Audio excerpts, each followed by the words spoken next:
हमारे मथुरा में एक मुस्लिम परिवार रहता था। आज भी बहुत मुस्लिम परिवार रहते हैं। उन्हीं में एक परिवार में रहता था, उसका नाम था दादर रहमान। ऐसी अटपटी भक्त लीला मैंने सुनी ही नहीं जैसी दादर रहमान की। कुल का नहीं, जाति का नहीं, समुदाय का नहीं, किसी भी रूप में ठाकुर जी का है ही नहीं वो। और उनके पिताजी जो थे दादर रहमान के, वो नामी ग्रामी उस एरिया के जितने भी मुस्लिम परिवार थे उनके हेड थे वो। किसके घर में कैसे क्या नियम चलेगा, माताएं बहनें कैसी रहेंगी, नमाज कितने बजे होगी, क्या होगा क्या नहीं होगा, सब वही बताते थे दादर रहमान के पिताजी। अब उनको क्या बोलते हैं वो मुझे नहीं पता, वो हेड थे उस समुदाय के। रोज पढ़ने के लिए मदरसा जाता था। विश्राम घाट है मथुरा में, यमुना जी के तट पर, वहीं द्वारिकाधीश जी का मंदिर है। बहुत सुंदर द्वारिकाधीश जी का दर्शन होता है वहां। तो वहीं विश्राम घाट के पास में इनका घर था और वहां से ये मदरसा पढ़ने के लिए जाते थे। रोज रास्ता कोई और होता था, लेकिन आज वहां बहुत भीड़ थी, तो इन्होंने कहा बहुत भीड़ है, मदरसा पहुंचने में देर हो जाएगी, और फिर पहुंचने पर जो हमारे गुरुजी हैं जो मदरसे में पढ़ाते हैं वो बहुत डांटेंगे, सब लोग उधर देखो। तो बहुत भीड़ होने की वजह से आज रास्ता बदल दिया। रास्ता बदल करके जब जाने लगे तो उसी रास्ते में एक सुंदर युगल सरकार का मंदिर था। और भगवत कृपा से पहले मंदिरों में ऐसा नियम होता था कि जैसे अगर मेन रोड पर मंदिर है, आज भी अगर कोई मंदिर ऐसे बनते हैं तो आप जाके वहां बोल सकते हो, जिद मत करना, बस बोल देना कि रोड से ठाकुर जी का दर्शन नहीं होना चाहिए कि चलता फिरता आदमी चप्पल पहने कैसे भी ठाकुर जी को देख के निकल रहा, नहीं। इसलिए प्राचीन काल में मंदिर अगर जो रोड पे होते थे तो द्वार पर एक ऐसे एक दीवार लगा देते थे, जैसे पुरुष प्रवेश करो, यहां से स्त्री अंदर आके ही दर्शन होगा। नियमित रूप से हाथ धो के, पैर धो के, जूता चप्पल उतार के भीतर आओ, तब ठाकुर जी का दर्शन करो। अब रोड पे है, वहीं से ही लोग दर्शन करते जा रहे हैं, पान खाते हुए दर्शन करते हुए जा रहे हैं, वहीं से ही सब्जी मंडी से ही दर्शन करते, ऐसा नहीं। जिद मत करना कहीं कोई मंदिर ऐसा दिख जाए तो, पर निवेदन करना कि एक कोई ऐसी एक कुछ लगा दीजिए ना कि भीतर आके ही दर्शन करे।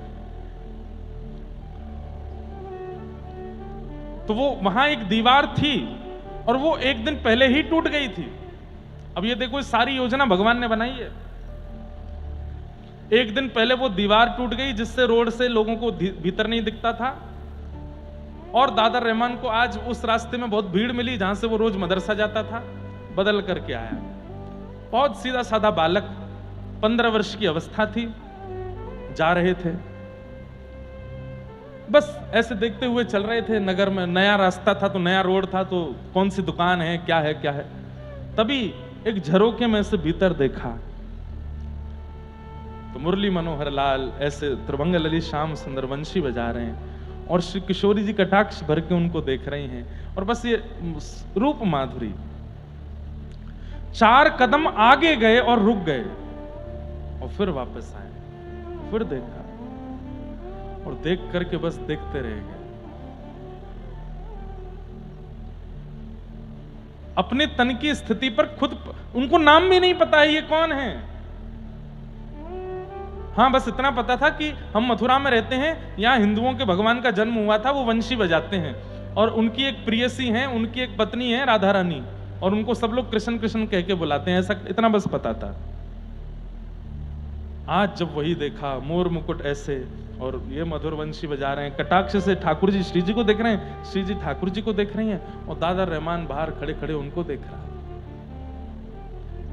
कुछ नहीं पता है, इसके आगे कुछ जानते ही नहीं है, करना क्या है, बोलना क्या है, अब कहना क्या है, कुछ नहीं पता, बस खड़े खड़े खड़े खड़े खड़े 4 घंटे व्यतीत हो गए। 4 घंटे बाद जैसे ही भोग आया ठाकुर जी का तो पर्दा लगा। पर्दा लगने पर तब उनकी आंखें ऐसे हुई और अपनी आंखें मीड़ने लगे, आंसू आ गए थे, पूरा यहां कुर्ता नीचे गीला हो गया था। बोले ये हुआ क्या मुझे? किसी से पूछा भैया समय क्या हुआ? बोले दोपहर के 12 बजे हैं। अरे इतनी देर हो गई, मैं तो सुबह 7 बजे निकला था घर से। ये क्या हुआ मेरे साथ? अब मदरसा कैसे जाऊं? मौलवी तो बहुत मारेंगे मुझे।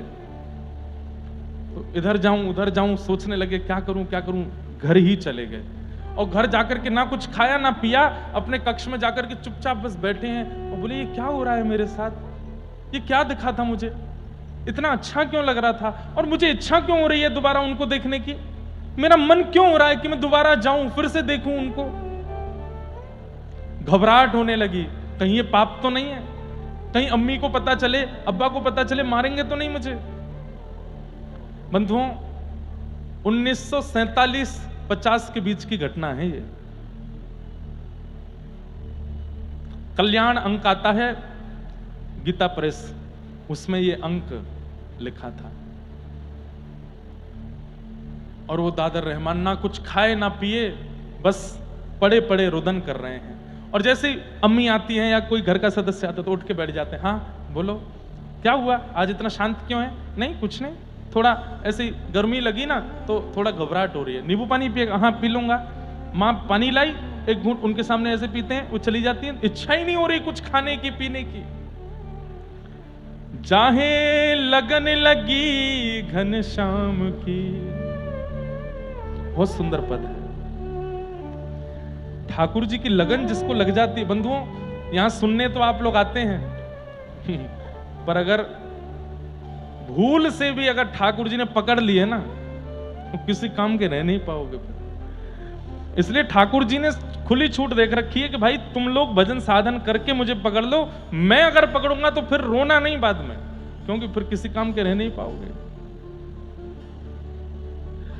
बहुत सुंदर पद है। दादर रहमान को पता नहीं चल रहा है कि और बात भी तो नहीं कर सकते किसी से, किससे जाके कहूं, किसको बताऊं अपनी मन की वेदना? जिससे कहूंगा वही मुझे मारेगा। ये क्या कर रहा है तू? लेकिन किया तो मैंने कुछ भी नहीं है, मैं तो बस जा रहा था, देख लिया। अब मैं कैसे रुक गया, कितनी देर देखने लगा, इसमें मेरा क्या दोष है? अपने आप से ही बातें कर रहे हैं। रात भर सोए नहीं, तभी समय हुआ सुबह का। पक्षी आदि सब बोलने लगे, सब नहाने धोने जाने लगे। आप भी बड़े उत्सुक होकर के तैयार हो गए और मन में सोचते हुए जा रहे हैं, नहीं दादर कुछ गड़बड़ हो जाएगा, वहां से नहीं जाना है, अपने वाले मार्ग से ही चलते हैं। और बस जा रहे हैं उस रास्ते से जहां रोज मदरसे जिस रास्ते से जाते थे, पर जैसे उस रास्ते पर गए, आज भीड़ भी नहीं है लेकिन रुक गए। नहीं, अपने आप को समझा रहे, मैं रुकूंगा नहीं, बिल्कुल नहीं रुकूंगा, वहां पे गलत है ना, अपराध है, पाप है, लेकिन एक बार देख लूंगा बस। शायद हो सकता है एक बार देखने से जो घबराहट हो रही है, बेचैनी हो रही है, वो नहीं होगी। मदरसा ही तो पहुंचना है, चल लौट के चलते हैं ना वहीं से। वही भाव उचित है।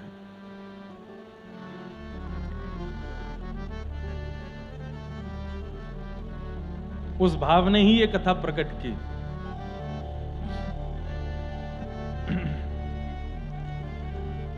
आप दोबारा लौट करके उस रास्ते से जा रहे हैं और बस देखते जा रहे हैं कहां है वो मंदिर, कहां है। तभी वो द्वार दिख गया। घबराहट भी हो रही है, डर भी रहे हैं, पर इच्छा भी हो रही है कि एक बार तो देख लूं।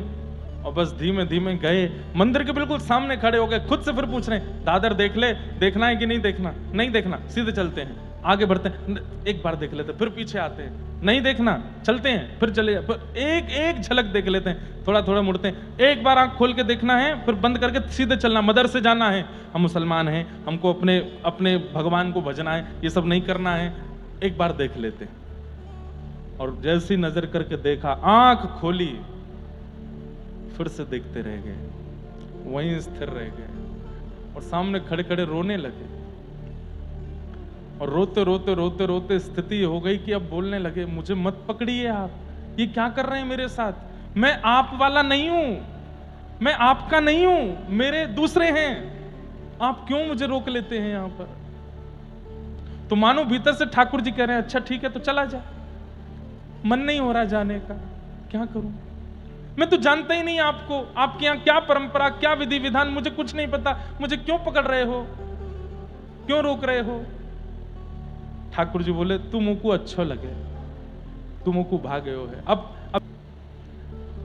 दादर रहमान के जीवन चरित्र में बताया कि वो स्वभाव से अच्छा है। जब कभी भी घर में ऐसा कोई उत्सव होता जिसमें जीव जंतुओं को मारा जाता तो वो रोता था कमरे में जाके, पिताजी से कहता ये इसमें भी तो वही भगवान है जिसको हम रिझाना चाहे, क्यों मार रहे हो। ऐसे स्वभाव में कभी किसी को दीनहीन देखता था तो अपने अब्बा जान के पास जाके इसको कुछ दे दो ना, अम्मी इसके लिए रोटी बना दो ना। उसका स्वभाव बहुत मधुर था। ठाकुर जी के आगे रो रहा है, मैं आपके वाला नहीं हूं, आपको जो लोग भजते हैं वो मैं नहीं हूं, आप गलत आदमी के पकड़ रहे हो।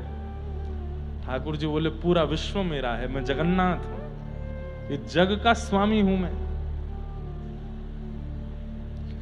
दूसरे दिन भी यही हुआ, लौट के घर आ गया, फिर कुछ खावे नहीं पीवे नहीं, कभी हाथ कांपे, कभी पैर कांपे, और कभी आकाश की ओर देखे, मां आ जाए तो अपने आप को संभालने का प्रयास करे, आंखों के आंसू पहुंचे, पर मां समझ जाती है क्या बात है, कोई बात है नहीं मां, कोई बात नहीं।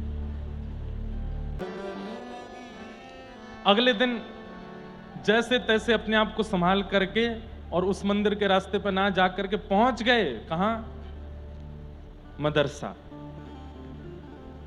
तो इनके गुरुजी उन्होंने कहा ये रहमान 2 दिन से क्यों नहीं आया था तू, क्या बात है। वो गुरुजी बुखार आ गया था मुझको इसलिए नहीं आया। अच्छा, मैं तो आज तेरे घर आने वाला था पूछने के लिए, सब ठीक है ना, और तो कोई बात नहीं है।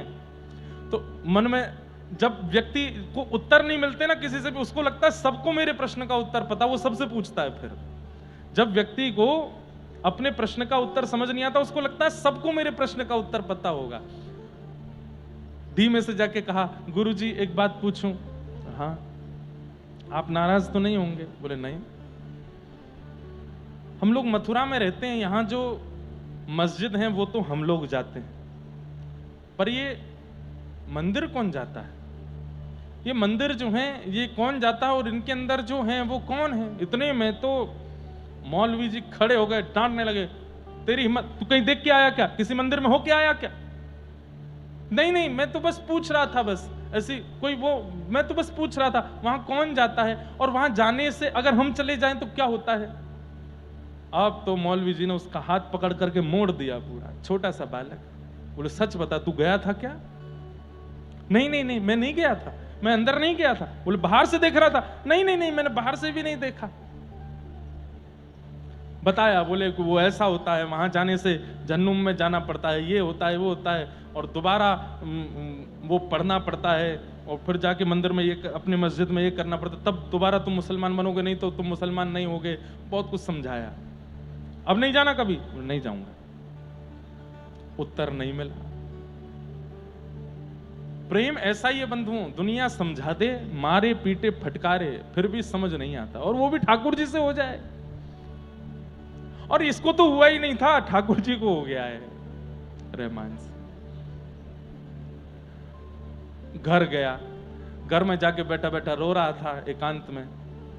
इतने में ही मां आ गई, और मां ने आकर के बोला, रहमान क्या बात है, 2 दिन से तू, मुझे ठीक नहीं लग रहा है, कोई और तू रो क्यों रहा है, तेरी आंखें इतनी, किसी ने कहा कुछ, मौलवी साहब ने मारा, वहां कुछ हुआ था क्या। नहीं नहीं मां, कुछ नहीं। हृदय से लगा लिया। और प्रेमी को बस हृदय से लगा ले, कोई थोड़ा पुचकार दे तो वो उसके सारे भेद खोल लो उसके। रोने लगा, हिचकियां ले ले करके बोला, मां, अम्मी। बोला हाँ। हिंदुओं के भगवान का नाम क्या है, उसको बोलते क्या है। इतने में तो मां ने भी देखा, ये तू क्यों पूछ रहा है, क्यों पूछ रहा है, क्या बात है। नहीं मां, कोई बात नहीं, बस ऐसे पूछ रहा था। क्या बात है, सही से बता। वहां तो मां भी नाराज हो गया। अब मतलब वो, ये प्रश्न ऐसा था कि वो जिससे पूछता है वही नाराज हो जाता है। रुक जा, तेरे पिताजी आने दे, उनको बताऊंगी, उनसे पूछना।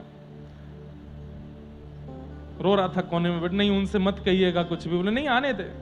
शाम को जब पिता आए, उन्हें बताया, लाला बैठ जाओ, जहां जगह मिले वहीं बैठ जाओ, बैठ जाओ। शाम को, अब वो तो दादर रहमान के पिताजी तो पूरे मुखिया थे, तो कट्टर अपने समुदाय के हेड थे। उनको जब माँ ने बताया, बोले कि रहमान आज ऐसा ऐसा पूछ रहा था, उन्होंने तो कुछ पूछा ना, बस सीधे गए और सीधे जाके बोले तूने ऐसा प्रश्न क्यों किया? बोले पिताजी बस ऐसी जानकारी के लिए। बोले जानकारी? उन्होंने 5 प्रश्न अपने समुदाय के पूछे, इसके बारे में बता, इसके बारे में बता, ये बता दे मुझे, वहां क्या लिखा है वो बता दे। वो नहीं बता। बोले अपने समुदाय का कुछ नहीं पता है तुझे और उनके यहां का ये पूछ रहा है तू? हाथ बांधे, पैर बांधे और लोहे की रोड से इतना मारा, इतना मारा, इतना मारा कि जीवन में कभी नाम भी मत लेना वहां का।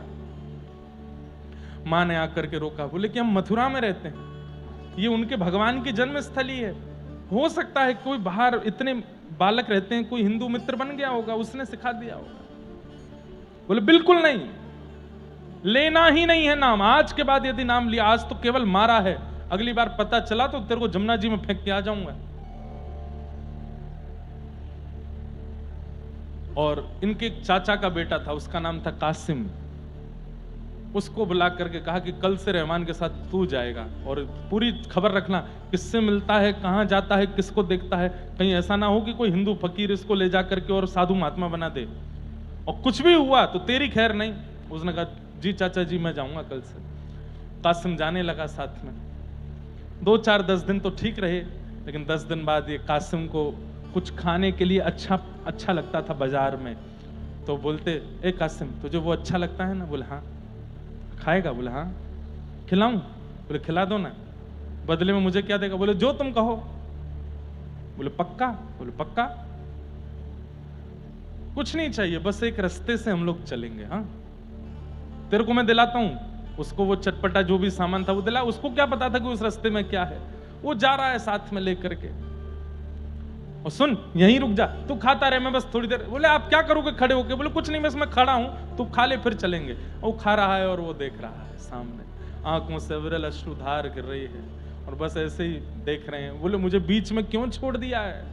ना मैं वहां का हूं ना मैं यहां का हूं, एक तरफ लीजिए या तो वहीं छोड़ दीजिए या अपने पास बुला लीजिए, ये बीच में क्यों अटका दिया? अब कासिम खाते खाते देखे ये भाईजान रो क्यों रहे हैं, ये देख कहां रहे हैं। और जैसे ही देखा तो मंदिर में ठाकुर जी और प्रिया जी। उसने वो सामग्री फेंकी, हाथ पकड़ा, भाईजान क्या कर रहे हो आप? चाचा जान को पता चलेगा क्या करेंगे? देख तू घर पे नहीं बताना, मैं तेरे को रोज ये चीज खिलाऊंगा, उससे भी बढ़िया वाला खिलाऊंगा, तू घर पे नहीं बताना, मुझे देखने दे। किसी ने देख लिया तो बहुत दिक्कत हो जाएगी। सबको पता है आप किसके बेटे हो, कोई जाके बता देगा घर पर, आपको तो जो होगा सो होगा, मुझे भी मारेंगे वो, तेरे को कुछ नहीं होगा, तू अपना खाना प्रेम से, मुझे थोड़ी देर और देखने दे। अब रोज कासिम को कुछ खिलाने का लोभ देते हैं और कासिम उनको मिलवाने ले जाता है ठाकुर जी से। एक दुकान की आड़ में खड़े होकर देखते रहते हैं, कभी रोते रहते हैं, कभी बिलखते रहते हैं, कभी हृदय पर हाथ रख के बैठे रहते हैं। एक दिन उनके पिता दादर रहमान के वो उसी रास्ते से निकल रहे थे और तभी क्या देखते हैं कि कासिम तो कुछ खा रहा है और दादर भयंकर भावावेश में नेत्रों से अविरल अश्रुधार गिर रही है और नेत्र लाल पड़े और प्रिया प्रियतम का मधुर दर्शन करते हुए बिलक बिलक के रो रहा है। और इन्होंने जैसे ही ये दृश्य देखा, दादर को नहीं बोला, कासिम, उसने जैसे देखा तुरंत अपनी सामग्री फेंकी, दादर का हाथ, चलो मेरे साथ। चाचा जान ने देख लिया। दोनों घर पहुंचे। थोड़ी देर बाद इनके पिता आए और घर का दरवाजा लगा करके लोहे की रॉड से पैर बांधा, तो लोहे की जंजीर से पैर बांधे, हाथ बांधे, मुख में कपड़ा डाल करके मुंह बांधा, इतना मारा, इतना मारा, इतना मारा कि पूरी शरीर की चमड़ी उधेड़ दी। मां चिल्ला रही है कमरे में बंद होकर के, लेकिन नहीं। और कासिम बस रो रहे हैं। पूछते हैं क्यों जाता है? बोले मुझे नहीं पता पिताजी, मेरा कोई दोष नहीं है, मैं कैसे वहां जा रहा हूं, मैं बहुत रोकता हूं अपने आप को, मैं बार बार मना करता हूं अपने आप से, नहीं जाना वहां पर, नहीं जाना, पर पता नहीं क्यों मुझे ऐसा लगता है कि मैं आपका पुत्र नहीं हूं। आप लोग सत्य बताइए, मैं आपके घर में ही जन्मा था क्या? आप मुझे कहीं किसी हिंदू के घर से तो नहीं ले आए थे? मेरे मन बुद्धि में क्यों बार बार वहीं जाने की इच्छा होती है? अरे अब तू हम पर प्रश्न उठा रहा है कि तू हमारा बेटा है कि नहीं, और मारा। और पत्नी को बोल दिया अब ये इसी कोठरी में रहेगा, पैर जंजीरों से बांध दिए, हाथ बांध दिए, मुख बांध दिया, ना इसको रोटी मिलेगा ना इसको जल मिलेगा, कोई इससे बात नहीं करेगा जब तक ये अपने कान ना पकड़े और घुटने टेक करके मेरे साथ नमाज पढ़ने वहां जावे, ऊपर कुछ प्रक्रिया है उनको नहीं करेगा, तब तक इससे कोई बात नहीं करेगा। जब तक ये राजी नहीं होगा ये बैठा रहेगा यहीं पर 10 दिन बिना कुछ खाए पिए बस बैठे एकांत में और बस उसी छवि का चिंतन कर रहे हैं।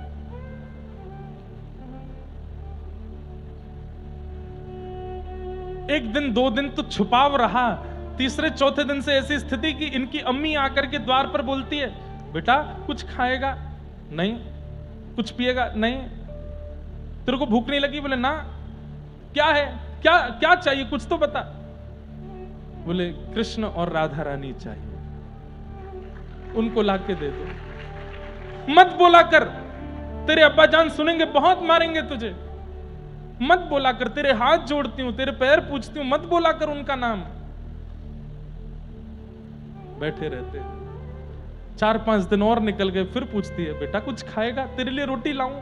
देख मैं नीचे से रोटी दे दी है, तू खा ले, थोड़े दाल चावल खा ले, कुछ पानी तो पी ले। केवल राधा कृष्ण चाहिए, अब तो उन्हीं की भूख है, उन्हीं की प्यास है, उनसे ही मिलना है मां, और कुछ नहीं।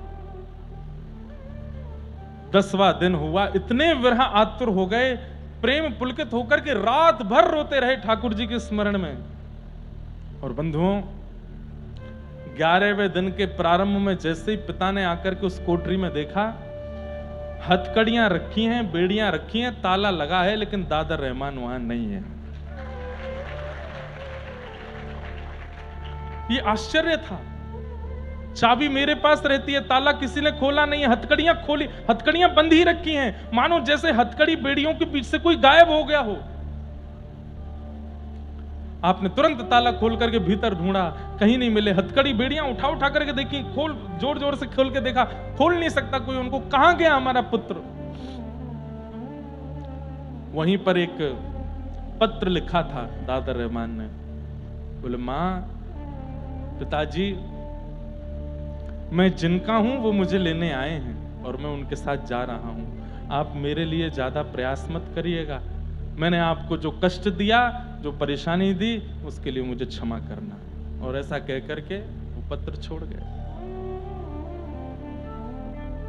मथुरा में ढूंढा, गलियों में ढूंढा, यमुना जी के तट पर ढूंढा, आगरा तक ढूंढा, लेकिन दादर रहमान नहीं मिले। केवल 11 दिन में भगवत प्राप्ति हो गई। मुस्लिम हकीमों के पास, बड़े बड़े झाड़ फूंक करने वालों के पास, भविष्य बताने वालों के पास गए, किसी ने कुछ बताया, किसी ने कुछ बताया, कोई भी प्रमाण नहीं दे पाया कि कहां है दादर। 8-9 महीने निकल गए, नहीं मिले। तब एक बंगाल के एक यात्री मथुरा आए थे। उन यात्रियों में एक बहुत बड़े ज्योतिषाचार्य थे, बंगाली थे।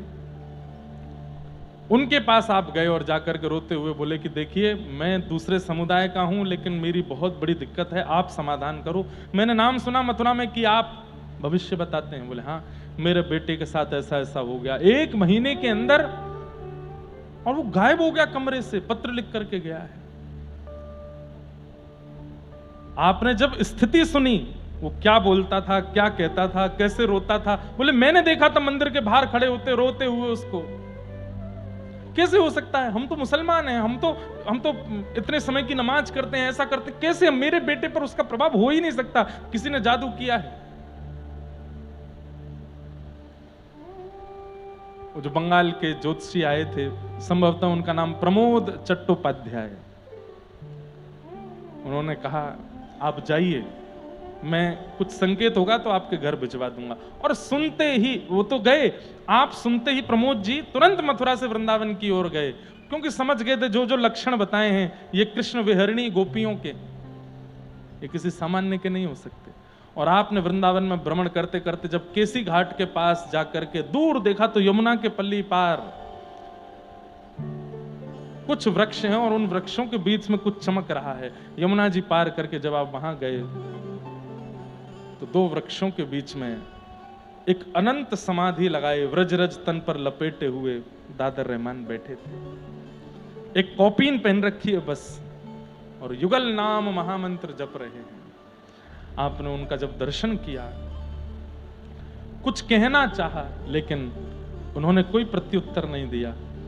जैसे ही आपने थोड़ी और वार्तालाप करनी चाहिए, आपने उनकी ओर एक बार देखा और देख करके कहा, मेरे प्रिया प्रियतम आए हैं, मैं जा रहा हूं। और ऐसा कहकर के आपने तुरंत यमुना जी में छलांग लगा दी और वहीं अंतर ध्यान हो गए। फिर उसके बाद दादर रहमान कभी नहीं मिले। ये है। इसलिए भैया, आप ठाकुर जी को पकड़ रहे हो, ठीक है, कहीं उन्होंने आपको पकड़ लिया तो फिर संसार के तो नहीं रह पाओगे। और यदि बहुत चाह हो कि वो पकड़ लें, तो अपने स्वभाव को मधुर बना लो। नहीं है इच्छा इस संसार के, वैसे तो अब इच्छा वैसे लगती नहीं है इस संसार में रहने की, यहाँ के व्यवहार विचारों का निर्वहन करने की, बस इच्छा होती है वो मिल जाए। अपने स्वभाव व्यवहार को मधुर बना लीजिए और थोड़ा सह लीजिए, इस संसार में सह लीजिए।